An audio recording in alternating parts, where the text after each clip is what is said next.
Welcome to the Capitol. I'm so delighted to see all of you here today. When Jackie Walker called me and told me that you would be here, it was no doubt in my mind where I needed to be and where I was going to be.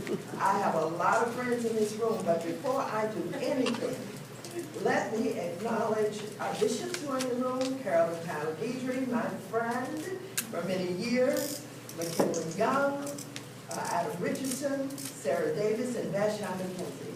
Bishops, that many bishops in one room. In the capital of the United States. If I didn't feel blessed before I came in the room, I certainly do now. Let me also say to the presiding elders and to the lay members, I am delighted that you're here. We need a bigger presence in this Capitol. We need to show up. Part of what is going on now is we're being dismissed in many ways because we stopped showing up. We're not where we're supposed to be anymore.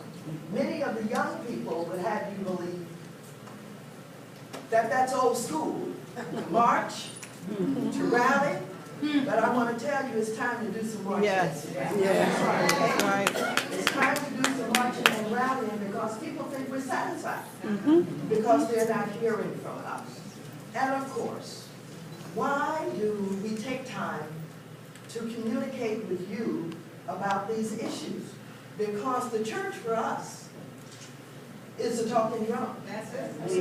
This is where we were able to forge and gain power through the church. This is where our leadership was born, in the church. And so it hasn't changed. It hasn't changed. We need the church not only to do what churches do and the kind of spiritual leadership that you give. We need to make sure that our people understand the complicated issues that confront us.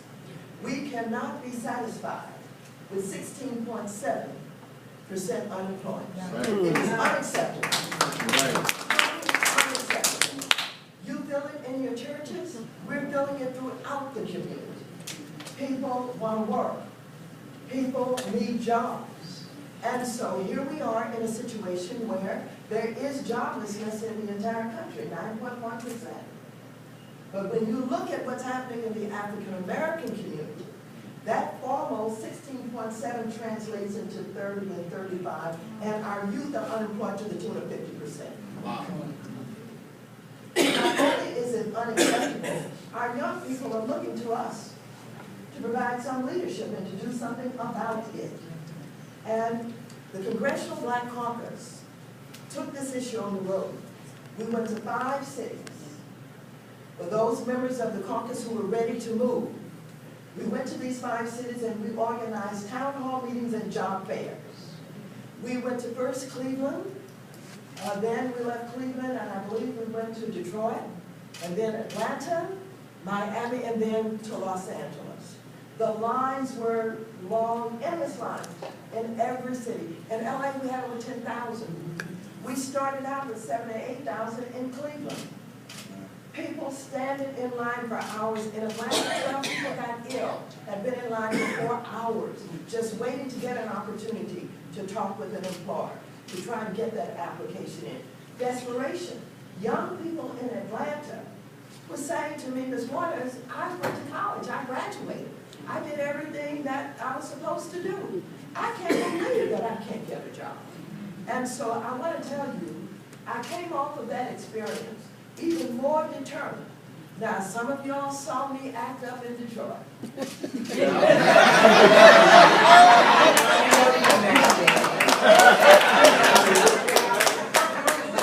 But as you would understand this better than anybody else, the Spirit hit me.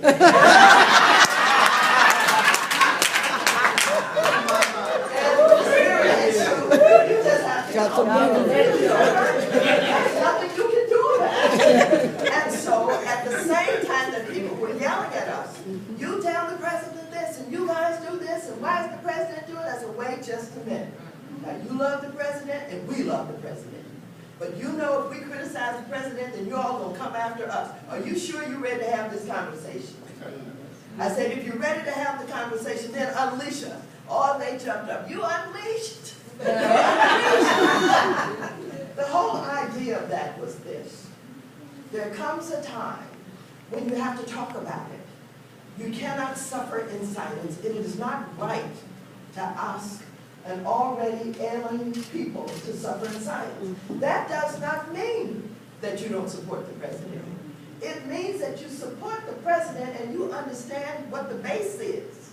And if the base is not happy, then your reelection may be in trouble. That the enthusiasm won't be there. But if we can show the base that not only are we about job creation and we're willing to fight for it, then even if you don't win, the base understands and we appreciate it. The people want to see you fight. And so we think we have to empower the president by articulating what this pain is all about.